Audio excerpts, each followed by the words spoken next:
Highlights of the news today, Friday 14th of November 2014. Army veteran loses medals after being attacked by youths on way to Remembrance service in Keighley. Rotherham police obstructed investigations into child sex abuse. Rochdale sex groomer lawyer fears a gang of child abusers are in Birmingham. Norway anti-racist group demands Jews be banned from attending Kristallnacht Memorial. A message from Nick Griffin, the way forward. Truckloads of Red Bull fueling Islamic State. Thought for the day, what they don't tell you. And finally, a Jewish joke. UK News. Army veteran loses medals after being attacked by youths on way to Remembrance service in Keighley. An old soldier was jumped by a gang of thugs who stripped him of his beret and poppy in a heartless attack as he made his way to a Remembrance Sunday service. George Gill's medals, awarded for service in Ulster and Cyprus during his 18-year infantry career with the Duke of Wellington's regiment, are also now missing. Police are hunting the teenagers responsible. Mr Gill, 69, revealed the attack, which almost sent him sprawling to the ground, happened shortly after his release from hospital for heart surgery. He was walking alone through Lund Park, a short distance from his home, when the yob struck. Someone had been having a bonfire in the park and I was just thinking it would cost the council money to clear up the mess.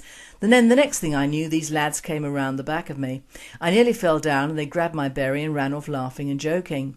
They also ripped the poppy from my blazer and left it on the floor. It was ruined, so I binned it. He also realised his medals had disappeared during the incident and a search of the area has failed to locate either the beret or the medals. Police also now search the area, but Mr Gill's possessions have not been traced. Inspector Sue Sanderson, who leads the Keighley area neighbourhood team, said, "We would appeal to anyone who saw a group of Asian youths acting suspiciously in the park at around the time of this incident, or anyone who may have seen them leaving the park afterwards." World at 8. Oh well, Asian youths, now that covers a multitude of sins, doesn't it? It also means that nothing will be done for fear of offending the Muslim community. It really makes you sick to the stomach to realise that in this country we put up with our elderly being disrespected by foreigners when it would not happen in Pakistan or Saudi within this same religious group. What makes them so different to white yobs who are prosecuted? Rotherham police obstructed investigations into child sex abuse, Yorkshire Post. Police in Rotherham ripped up paperwork relating to a victim of child sexual abuse and stopped another from being examined by a doctor, according to a BBC documentary. One woman claimed a policeman called her a liar after she reported being abused aged 15. Police said both cases have been referred to the Independent Police Complaints Commission, the IPCC. Two women told BBC Inside Out Yorkshire that police obstructed investigations into their abuse.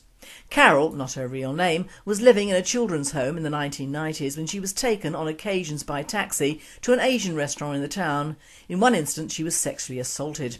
She told the BBC, "I told the staff at the children's home and my social worker and they said a police officer was going to pick me up and take me to a unit.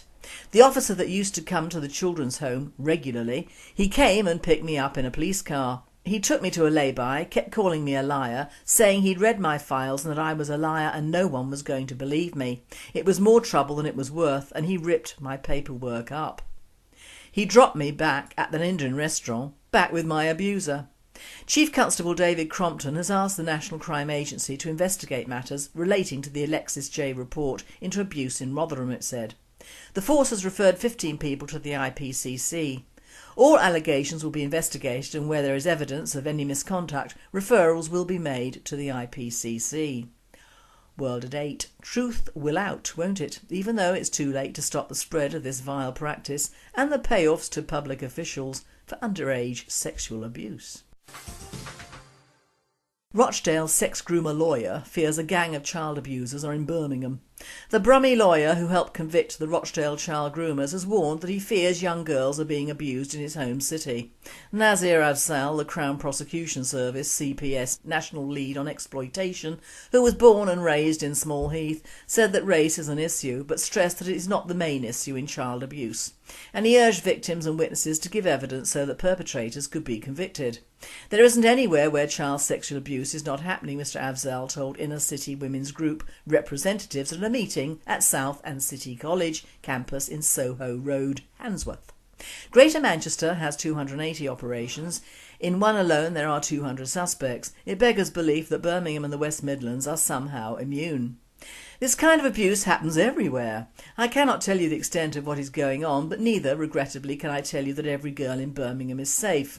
Mr Afzal, who has been called a witchfinder by critics over his dogged pursuit of celebrities over historic allegations, argued that child abuse is not a race or religious issue, but a matter of men controlling women and young girls. He told the meeting organised by Labour, Perry Barr MP Khalid Mahmood and Longbridge councillor Jess Phillips that nationwide figures show the vast majority of child abuse is carried out by white males and happens within families. But he said that while street grooming is also less likely than in institutions or online, it seemed to involve a disproportionate number of Pakistani men. His own assumption is that vulnerable girls are out at night looking for attention, cars, food, drink and drugs, and that Pakistani men tend to be more involved in the late night economy, working as cab drivers in late night shops and takeaways. Oh, this is too much. Ethnicity is an issue, but it's not the issue. It's about male power, male control and vulnerable children being abducted, he said. His audience raised concerns that community leaders, including imams working in madrasas, tended to close ranks and not raise suspicions. Mr Afzal replied that he was not aware of any imams or priests or vicars for that matter reporting abuse, even though some probably have suspicions. He wants people to share their suspicions if, for example, they see young girls out with older men and it doesn't look right. World at 8. Very commendable, Afzal, but you forgot to mention, whilst you are virtually exonerating your own fellow Muslims, that it might not be ethnicity at the basis of these crimes, but rarely, if ever, is an underage Muslim girl gang raped by Muslims and put out to whore. It is a religious hate crime and should be punished as such. European news. Norway. Anti-racist groups demand Jews be banned from attending Kristallnacht Memorial. Norway, Israel and the Jews reports that a so-called anti-racism group known as SOS Racism demanded that Jews in Bergen be excluded from a weekend commemoration of Kristallnacht, the Night of Broken Glass, a series of widespread attacks 76 years ago targeting Jews living under Nazi Germany. The Blaze, also in neighbouring Denmark, a socialist alliance used by the Kristallnacht ceremony to raise funds for Gaza, according to the New Anti-Semite, a blog that tracks European anti-Semitism. Kristallnacht took place on November the 9th and 10th, 1938. Self-labelled anti-racists have a difficult time internalising that on Kristallnacht we commemorate Jews and the destruction of Jews in Europe, a blogger at Norway, Israel and the Jews observed. In Bergen, the new SOS Racism refused to participate in the Kristallnacht commemoration since a representative from the Mosaic congregation was invited. Yes, they balked at a Jew participating, Israel, Norway and the Jews blog added. Dr Ephraim Zuraf, director of the Israel office of the Simon Wiesenthal Centre, a Jewish human rights group, called the Norway incident a classic example of using the events of the Holocaust to attack the Nazis' primary victims, the Jews. Nye SOS Racisme said they will conduct their own procession with banners against Israel, such as Zionism is racism. On their website they explained that the day marks opposition to racism, harassment and genocide, but that today Israel is a racist state. The New English Review, which focuses on issues of anti-terrorism, jihad and Sharia, called the effort to exclude Jews from the Kristallnacht commemoration a moral inversion. Call it anti-Israelism or Palestinianism, it depicts IDF soldiers defending the sovereignty of the Jewish nation as the equivalent of Nazi stormtroopers. World at 8. No, it is a way of supporting the idiots in Gaza and downgrading the Israelis through anti-Jewish feeling. If I was a Jew, I wouldn't want to go near it anyway.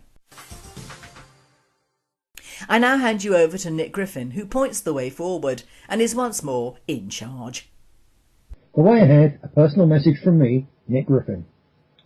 The great benefit of many so-called setbacks in life is that they compel those who endure them to careful analysis of what's really important, to think outside the box, and to work out a better way ahead. Never has this been truer than for me and close colleagues in the British nationalist movement over the last few months. As a result, I can tell you that the new movement, which is about to emerge from the Woodton Soviet train crash wreckage of the old BNP, is going to be innovative, efficient and well balanced in its aims and achievements. The party which refuses to adapt to new external circumstances is doomed, if not to complete collapse, then at least to utter irrelevance. And times have indeed changed, because we helped make them change. When I led the BNP to the electoral breakthroughs we enjoyed in the first decades of this century, we were a political icebreaker. It was our BNP that smashed through the censorship that had frozen immigration out of debate and the political process. The Leeds free speech trials, our election breakthroughs, and the way our public popularity grew with every fresh controlled media smear, it all combined to push ideas and slogans which had been demonised and outlawed for a generation into the mainstream. By March 2009, when the BNP appeared to be heading towards winning 5 or 6 MEP seats, the powers that be were so panicked by our relentless advance that the decision was made to unleash massive media hype for Nigel Farage. Every serious analyst knows that it was the BNP nationalist threat that forced them to let the UKIP patriotic genie out of the bottle. Before 2009, the taboo on our rhetoric was so strong that there was significant political space in which a real nationalist party could do well enough in elections, despite all the demonisation, to make them its measure of success and its motor of growth. But since then, with UKIP having an establishment licence to use our imagery and slogans without facing serious accusations of racism, just enough indeed to make the public view it as an anti-establishment operation, the space in which we used to win is no longer there. The whole of British electoral politics has been ratcheted so far towards us that our very success in reframing the debate has closed off the short-term electoral success road for real nationalists. We need to understand that the external circumstances in which we have operated have changed utterly, and therefore that we need to update and upgrade what we do accordingly. Anyone who denies this is either a fool or some kind of plant trying to waste your time and money with a bogus electoral mirage. It's the World War I lions led by donkeys syndrome all over again. Just one more big push and it'll all be over by Christmas, they say, sending the poor bloody political infantry into 1% of the vote massacres over and over again. It's time to stop their nonsense. Time to reinvent our nationalist struggle in ways that will bring results and rejuvenate our movement. Time to learn to fight on ground of our choosing at times that suit us. Time to win again. The first step is to take a long, cool look at UKIP. We must put behind us our natural resentment at seeing Farage and his media minders twist our words into traps for fools by the million. Instead, we must grasp the fact that UKIP's current runaway success is just another part of the historical process. It's another necessary step on the road to the Great Awakening.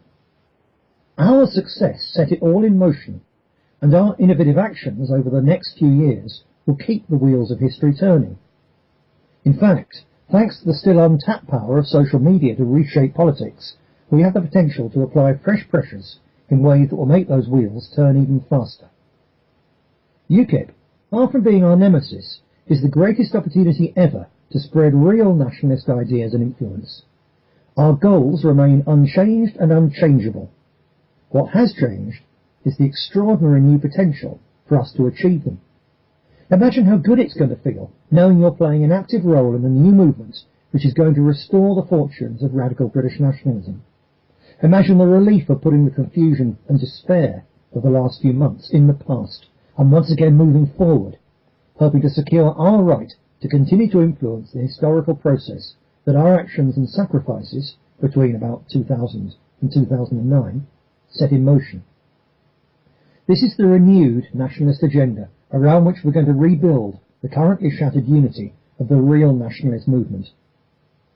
Over the last 3 months, I've been studying, listening, discussing, reading, analysing and planning the way ahead. Now that our plans are coming together, I can tell you that I'm more excited and enthusiastic about our realistic prospects than ever. Why? I'll tell you shortly. Until then, keep the faith and spread the word, because together we're coming back. Thank you, Nick. We await with bated breath the final chapter next Friday. World news. Truckloads of Red Bull fueling Islamic State. Oliver Lane on Breitbart writes, Taurian loaded Red Bull has become the energy drink of choice for Islamic fighters in Syria. As it is revealed, dozens of lorries are crossing the Turkish border every week, carrying cargoes of the drink to fatigued fighters battling militias and the Syrian state alike. The revelation of the unusual export came after new trade figures were published by Turkey, revealing the makeup of exports to war-torn Syria, which is still counted as a unified country, despite the border crossings now largely being in the hands of rebel groups, including the Islamic State. Lucrative tolls on passing trade are collected by whoever controls the crossing, meaning jihadist groups are very likely to be turning a healthy profit on taxing trade, tapping an income stream previously the sole reserve of the legitimate Syrian government of Bashar al-Assad. The Local reports the remarks of the owner of just one Turkish shipping company which runs lorries across the Syrian border before the goods are transshipped onto waiting Syrian trucks. On the remarkable volume of Red Bull he delivers, Mr Yilmaz said, while cement, vegetable oil, bulgur wheat, flour, salt and tinned fruit are popular, it is Red Bull that is most sought after by ISIS fighters. Every day we have 4 or 5 trucks carrying Red Bulls to Syria. World at 8. Way clear now to boycott Red Bull in the Western world. Try to show some unity somewhere, please. Thought for the day. What they don't tell you. What is worse in the modern day world of apparently too much information, disinformation and misinformation is the unspoken, that is, the never to be told to the public but known by all news, and information in this large and dirty bundle are a mixture of states and organisations which touch on our everyday life, but have been relegated to the sealed box for our own good. Now if you believe this one, you're a much nicer person than I, Gunga Din, and it is probably a Gunga Din whittling away on various and nefarious websites at that. The one that rises to the top is of course immigration, and the many corporations, governments and invisible powers behind this one, or else how could it be that we and Europe have and are the unwilling hosts to so many millions that we the people did not want and still do not need? The word is need, and it is this need for the Western world to import, help, finance, fertilise, not in a sexual sense hopefully, and want that has kept the vast majority of the people virtually dead from the neck up and the waist down for the last 50 years on this particular and far-reaching subject. We have been and are being continually told that the British are underbreeding, lazy, uneducated, untrained, drunk and feckless morons, especially our younger generations. Now, to me it is a wonder that any of our younger people have survived the vast and persistent propaganda machines of the media which started with our grandparents in the 1960s and is still carrying on but has now diversified to an even more ghastly and sentimental phase, that of promoting and exhorting challenged people of all varieties, sexual deviants of every sort of persuasion, plentiful abortions and pills on demand, and at the same time promoting surrogate mothers for queers and IVF for lesbians. It is simply Sodom and Gomorrah gone mad. And the awful truth is that nowadays there is barely a blush or simper when something is on the TV or YouTube that would have been considered morally bereft in times gone by, and it is not progress, it is social engineering at its most clever and devious. I am not a moralist, I'm not a Puritan, communist, Marxist or religious nut. I, as a human being, have made all the mistakes it's possible to make, but I draw the line at opening children's eyes to certain things before they're ready to take them on, and today's world has become a Garden of Gethsemane for so many youngsters who see and watch strangers seemingly obtain and do all the things they wish they could do, but are never on the right path where those opportunities could come along, many of which, thankfully, never do. So we in the UK have an entire generation of losers in the American phrase. So what does a country do? Well, the UK was never uninhabited or sparsely inhabited by indigenous tribes, well not since the Romans, and needing millions to migrate to this country and make it grow, but we have acted as if this was the case. Bring me your lost, unwanted and greedy and we will welcome them is the wording that should have been put on a large statue of Britannia standing in the Thames around 50 years ago, along with gun turrets. Successive governments have treated this country as if it's a canvas needing more and more people, and the reason? Our existing corporations, manufacturers and businesses found employing staff more difficult in the 60s as our education was better, our social mobility was better and opportunities were very different to that of the poor old ex-service lads that came back to nothing on Blighty and were grateful for low wages. The 60s were a forward-looking time for the UK and a vast majority of its people. I started work in the 60s and when I wanted more money or a different job, I changed jobs with ease.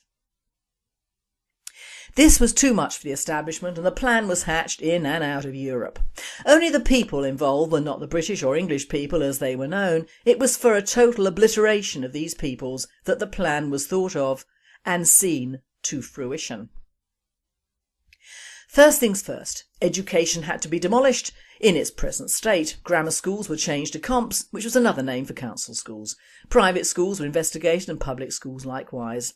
Then the first wave of Asian migrants hit mid-60s and a new generation of West Indian blacks and half-castes were being born, shoved into state schools to make classes bigger and eventually outnumber Indigenous children in the inner cities. Plan 1. Plan 2. Demolish the English family, of course, for their own good. Bring on the pill, easier divorce and lower the abortion age. Encourage girls to be independent and older women and men to find their own space.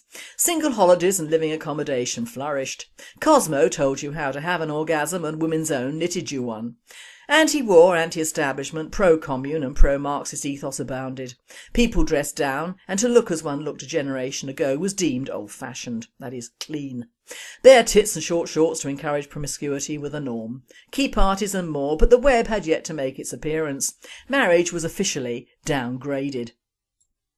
I could go on forever as these plans encompassed entire communities and educational facilities, permeating and still wound up tightly within the university system, which took all the good polytechnics and art schools and turned them into diversity unis with all that marvellous feel-good propaganda to spread out. Goodwill to all men, and the more ethnic they are the better, you will feel.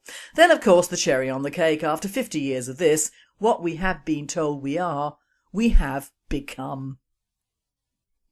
Reliant on foreign food, reliant on foreign goods, reliant on foreign manufacturing for everything that we used to produce with the help of our educated or blue-collar young in this country.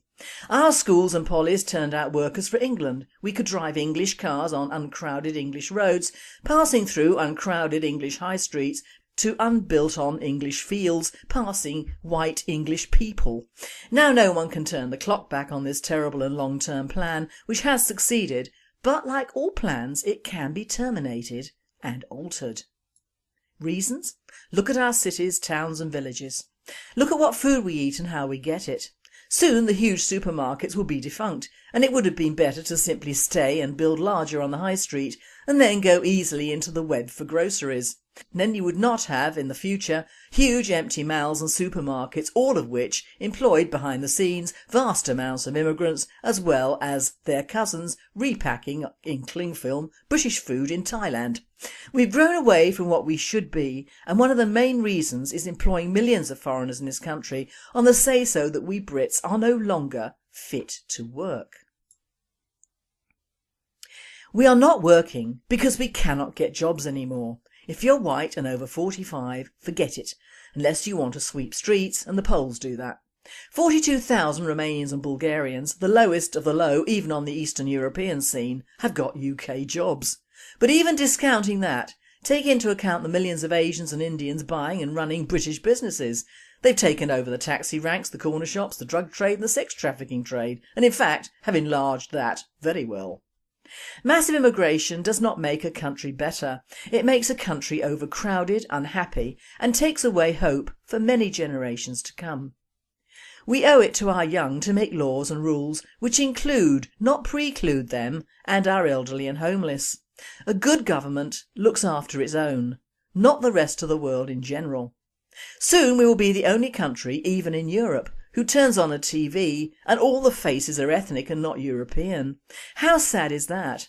And what an example of what we think of our own youth. And finally, Jewish humour. A 25-year-old Jewish girl tells her mum that she's missed her period for 2 months. Very worried, the mother goes to the local pharmacy and buys a pregnancy test kit. The test confirms that her daughter is pregnant. Shouting and crying, the mother says, "Who was that selfish bastard who did this to you? I demand to know." Without answering, the girl picks up the phone and makes a call. Half an hour later, a Bentley stops in front of their house. A middle-aged and very distinguished man steps out of the car and enters the house. He sits in the lounge with the father and mother and tells them, "Your daughter has informed me of the problem.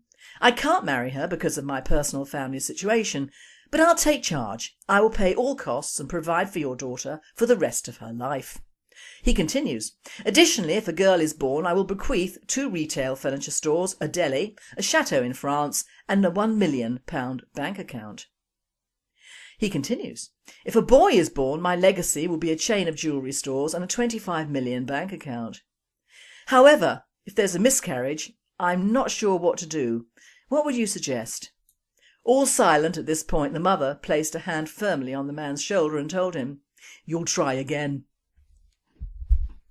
You've been listening to The World at 8. I'm Lynn Mozart, and I and the team at World at 8 and Radio Britain wish you all a very happy and a very safe weekend. Highlights of the news today, Friday 14th of November 2014. Army veteran loses medals after being attacked by youths on way to Remembrance service in Keighley. Rotherham police obstructed investigations into child sex abuse. Rochdale sex groomer lawyer fears a gang of child abusers are in Birmingham. Norway anti-racist group demands Jews be banned from attending Kristallnacht Memorial. A message from Nick Griffin, the way forward. Truckloads of Red Bull fueling Islamic State. Thought for the day, what they don't tell you. And finally, a Jewish joke. UK News. Army veteran loses medals after being attacked by youths on way to Remembrance service in Keighley.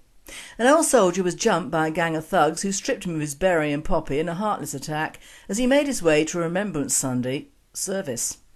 George Gill's medals, awarded for service in Ulster and Cyprus during his 18-year infantry career with the Duke of Wellington's regiment, are also now missing.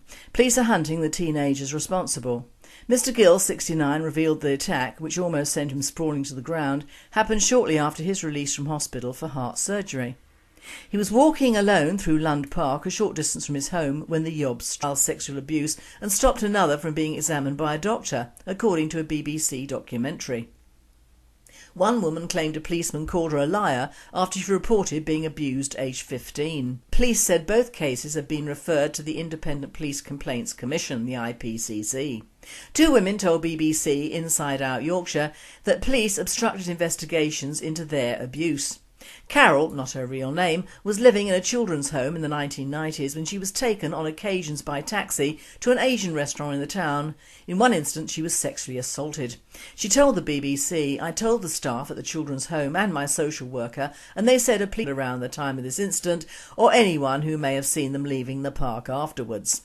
World at 8. Oh well, Asian youths, now that covers a multitude of sins, doesn't it? It also means that nothing will be done for fear of offending the Muslim community. It really makes you sick to the stomach to realise that in this country we put up with our elderly being disrespected by foreigners when it would not happen in Pakistan or Saudi within this same religious group. What makes them so different to white yobs who are prosecuted? Rotherham police obstructed investigations into child sex abuse, Yorkshire Post. Police in Rotherham ripped up paperwork relating to a victim of child struck.